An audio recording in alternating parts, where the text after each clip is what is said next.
Kia ora e hoa. Haere mai, come and join me.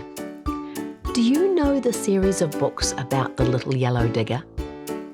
There's at least 7 stories in the series now, and I've got this one here. The Little Yellow Digger and the Big Ship. You might have heard the story about the big ship that got stuck in a long canal overseas. Well, this is a story about how the little digger helps the big ship. Are you nice and comfy? Ready for a story? Well, let's begin. This story is by Peter Gilderdale, and the illustrations are by Fifi Colston. A captain stood quite proudly on the bridge of his big ship, steering through a long canal, a narrow, tricky trip. Look how narrow that waterway is. And this is a big ship, a big container ship. Can you see there's a cat on board? And it must be morning tea time.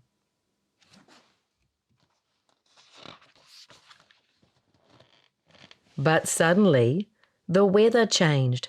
A sandstorm swirled around. The captain simply couldn't tell the water from the ground. How confusing. What's he looking through? Some binoculars.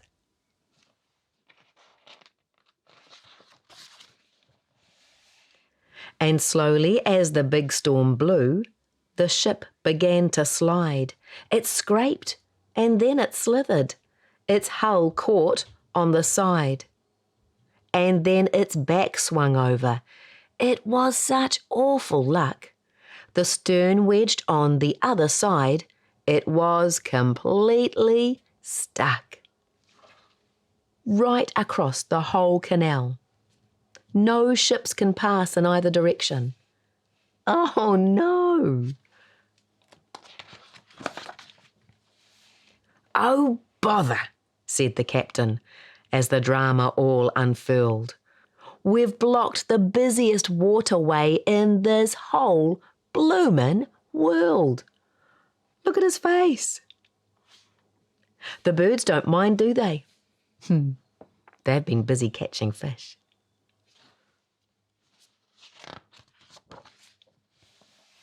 And every other captain on the ships that queued behind said words that are not suitable for books of this one's kind. And all of them were asking what the blazes could they do to get the big boat shifted so they could sail through. Oh dear, they weren't very happy at all. The boat was actually stuck for days, and none of the ships could get past. They were stuck.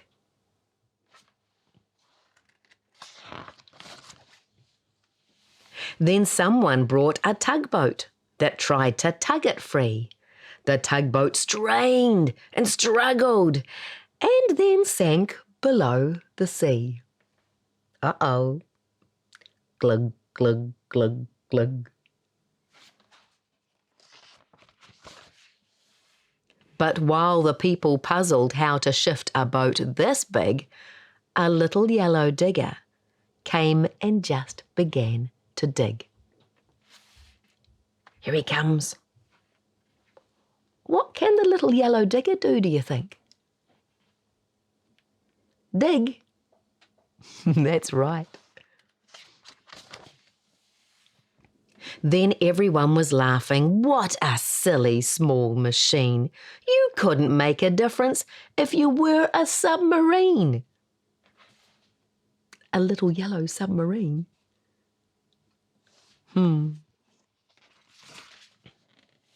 But the digger went on digging, a bit off to the side, to excavate a massive drain. It sank down deep inside. "Whatever are you doing?"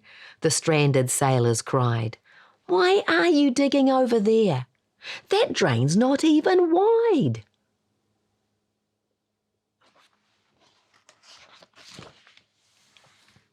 But when they got more tugboats all pulling on a chain, the sand beside the stranded ship fell in the digger's drain. And as the sand all shifted from the bank where it was stuck, the ship began to move again. The sailors were awestruck. Wow.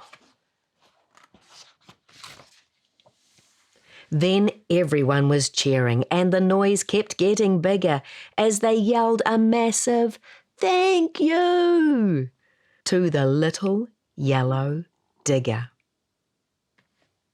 Look, the big ship is back on course and heading out along the canal.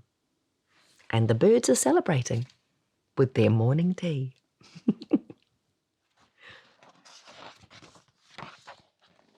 And every single captain of each boat that passed the scene saluted as a thank you to our smartest small machine.